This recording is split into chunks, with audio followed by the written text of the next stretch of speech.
I am Milonga Shivakumar, Assistant Professor, Department of Civil Engineering, Government College of Engineering, Tanjavur. Here we will discuss EN 8592 Wastewater Engineering, Unit 5. Types of thickenings: co-settling thickening, gravity thickening, flotation thickening, centrifugal thickening, gravity belt thickening, rotary drum thickening. Successful thickening of solids in primary clarifier has been achieved by a combination of the following. Number 1. Using one clarifier in the bank of clarifiers for co-settling thickening, a dilute solid underflow from the other clarifier is discharged to the thickening clarifier. Number 2. Maintaining the solids inventory for about 6 to 12 hours. Number 3. Providing for the addition of coagulating chemicals such as polymer and ferric chloride to condition the solids to enhance settling. Number 4. The need for chemical addition depends upon the clarifier overflow rates. So now we are going to discuss about gravity thickening process. Gravity thickening increases the solid concentration by allowing the particles to settle to the base of a vessel, producing a concentrated solid stream at the vessel base and a supernatant stream at the surface. Sedimentation or settling is simply a thickening process. A gravity sludge thickener has the same design and feature as a primary sedimentation tank, which is used for water or wastewater treatment.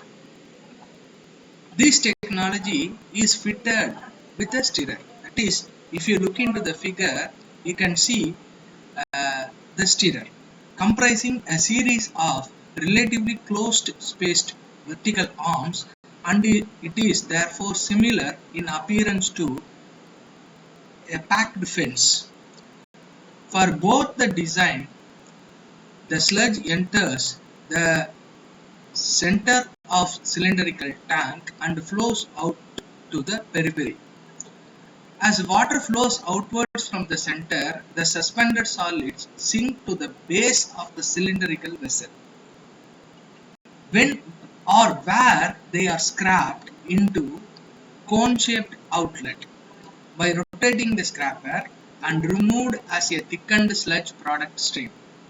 The diluted supernatant stream reaching the tank wall then flows over a weir at the surface, and it is usually directed back to the inlet of the wastewater treatment.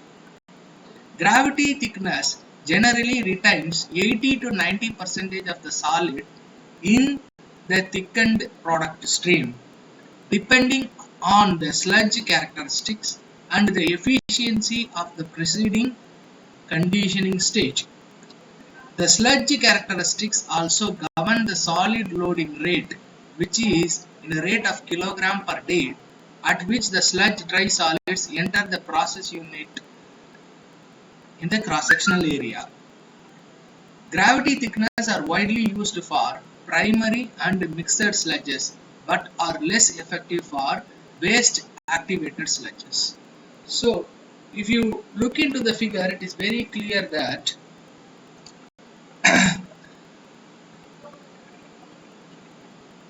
the sludge are directed at the center point of the center pipe of the tank. So it is a circular tank where the solid sludge is pumped into the tank, and because of the gravitational force, the solid particles tend to settle at the bottom.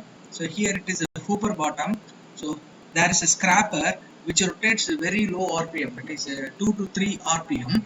So which completely scraps away the settled particle and collects at the base of the tank. So here you can see a sludge discharge port, so through which the sludge discharge port, the sludges are collected.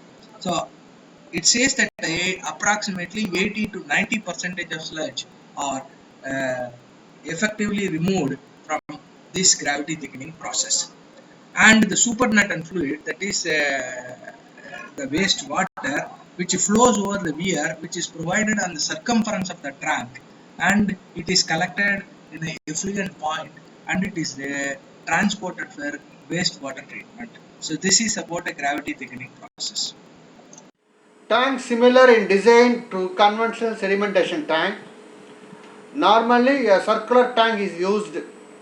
Gravity thickening is most effective on primary sludge.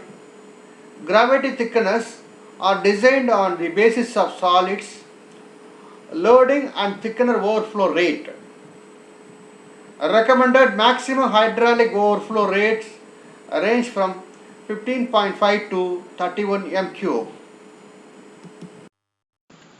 So now we are going to discuss about dissolved air flotation thickening process. The dissolved air flotation provides thickening of sludges by encouraging the solids to float to the surface rather than allowing them to sink in a gravity thickening. So it is totally against or opposite to the gravity thickening process. Here the sludges are not allowed to settle down at the bottom of the tank. So DAF, shortened form of dissolved air flotation process, is applied to increase the sludge solid concentration when the solids are naturally boiled and so cannot be readily removed by settling. This is usually the case of wastewater sludges, which demands a relatively low solid rate, that is SLR, of 20 to 30 kg dry solids per meter square tank per day. So this the thing where the sludge will not have the tendency to settle at the bottom by the gravitational force. So it won't settle at the bottom, nor it won't float at the top. That is the surface of the wastewater. So it will be in a kind of a buoyant condition. So that kind of sludge will be removed by adapting this technology. But the thing is here the loading rate is 20 to 30 kg only. So very meager when compared with the gravity thickening process. Now let us see how the DAF works. The DAF process works by dissolving air under pressure in water to achieve saturation condition. When the pressure is released, air is precipitated as small bubbles which rise through the vessel. The bubbles came into contact with the sludge particles, sweeping them up to the surface where they form a scum. The scum is then removed by a scraper. Primary sludges are less effectively treated by flotation than secondary sludges because of particle density is higher. So for that kind of sludges, so this DIF process can be adopted. So again I am saying that you can see it very clearly from the picture which had been given here. So you can see air wall, that is a pressurized, pressure controlled air wall. So if the sludge is entered, once the sludge is entered into the tank, which is driven by a premium driver unit. So here the air is pumped at the bottom and the aeration is done inside the sludge. So because of that aeration, the buoyant sludge will tend to flow or move in upward direction, and it will be on the top surface of the wastewater, which is constrained in the tank. So the flotation steamer arm will slowly absorb the sludge at the top, and then the wastewater is collected over the weir and it is left for the further treatment. So this is about dissolved air flotation. Thank you.